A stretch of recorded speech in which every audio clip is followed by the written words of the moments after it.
Welcome to the Pop Art Hunter channel, and we're going to be doing an unboxing today. Pretty excited to crack this big guy open. It's a recent auction purchase, and let's see what we got. I think this should be a really cool piece. I think everybody's going to enjoy it, and when I say piece, I actually mean pieces. So hopefully what I'm thinking about that this being, because I think I know what it is, but sometimes you open something up and you don't even know exactly what it is until you get there. You've got a package and you thought, I don't know if I ordered something.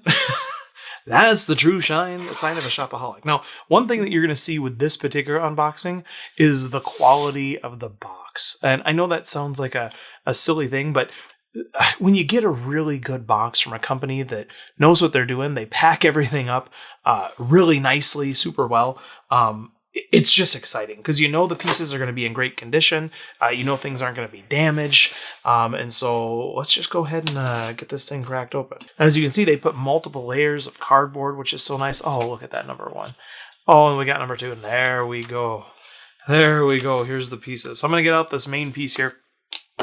Let's get this box out of the way. Okay. All right, there we go.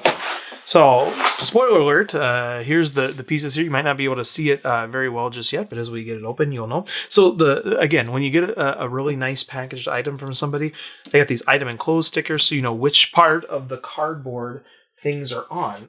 You get a lot of these different pieces of cardboard within there, and sometimes when you order multiple prints, you don't know which one it's between, and so they clearly mark that with these labels, so you know exactly where the item is, so that you are careful when you cut or you try to get into something. They also tape it down very nicely to this cardboard. They always line things up nicely, so it's very easy. A lot of you might be nervous that I'm cutting with a knife directly on, you know, some original artwork, but fear not. So we go ahead and remove that, get that out of here. And again, everything is taped together and individually packaged. It's all in its own plastic bag and sleeves. So let's go ahead and open this up. And for those of you who are not watching this in 4K or ultra high definition, may have not exactly saw what's going on or wasn't able to make it out. So that's nice.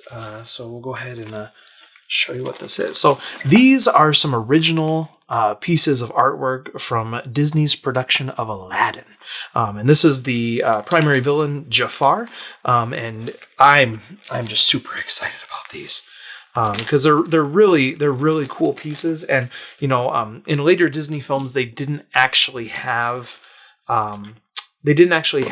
traditional animation cells that they used for the production piece. So a lot of the stuff that you get is only the concept art that's left. So we're going to go ahead and look at these individually. Now, you have two options on touching these. You can touch them with bare hands or with gloves. I'm not as worried with the piece of paper. Some of the oils can get on your hands. Celluloid is a little bit more receptive to that, also fingerprints and such. So I don't mind touching these lightly, especially when I'm framing, just to make sure I do a good job. Animators touch these, and animators touch the cells, and you want to try to avoid that. But again, I'm not so worried with these particular pieces. And once they're in the frames, nobody will touch them ever again. So here's a look at that piece. Look at that. Look at how nice that is. I mean, it's Jafar with some great expression. They got some, it's kind of scaling and kind of looking at how this is going to appear in the frame and what's the sizing going to be like. So we got that one that's a little bit more expressive there. So we'll put it right there. And we have another expressive one right here. It's more of a close-up, more of a tight shot of Jafar. So you can see that. That's pretty cool looking as well. I enjoy that one. And then we got finally one more look at Jafar. So I like the fact that he's, again, I like these close-up drawings and how expressive they are with his face. And they kind of got, some of the costuming in here with his headdress and, and the little curly cue of a beard that he's got going on there. That's always one of my favorite parts of him. So these three are pretty cool. And these are more of the close-up drawings. So these were in one particular lot. I don't know the exact sequence they were in. They're marked 4, 6, and 31. So, clearly there's some sort of a sequence to it, but I'm not sure exactly when they went. I haven't matched these up specifically to the individual points of the film yet, and so I will have to do that eventually, and hopefully they match up very well. If not, and these are just concept drawings or early artwork drawings, that would be fine, but it appears that, given the cell paper that they're on, they don't look storyboardish in nature, and so hopefully these are well and authentic. Also have very little fear when buying from reputable companies like the ones I got these from. I feel pretty confident in the pieces that I receive. Now, there's 3 more pieces, and again, these are also Jafar, but these are a little bit farther, not as tight of shots, they're not close up of his face. They're on significantly larger paper, and so they're kind of cool. So let's go ahead and show you this look at him. Yeah, look at him. He's just, again, he's very expressive, and it's just kind of a cool thing, and it kind of models and sets up with some of the other pieces where it looks like, you know, it could be in a sequence where he's making gestures, they get a close-up shot, and then they back up a little bit. So I also got another one here. There he is. Okay. And then finally, oh, this is a brilliant one. His eyes are... oh, he's so sad and forlorn.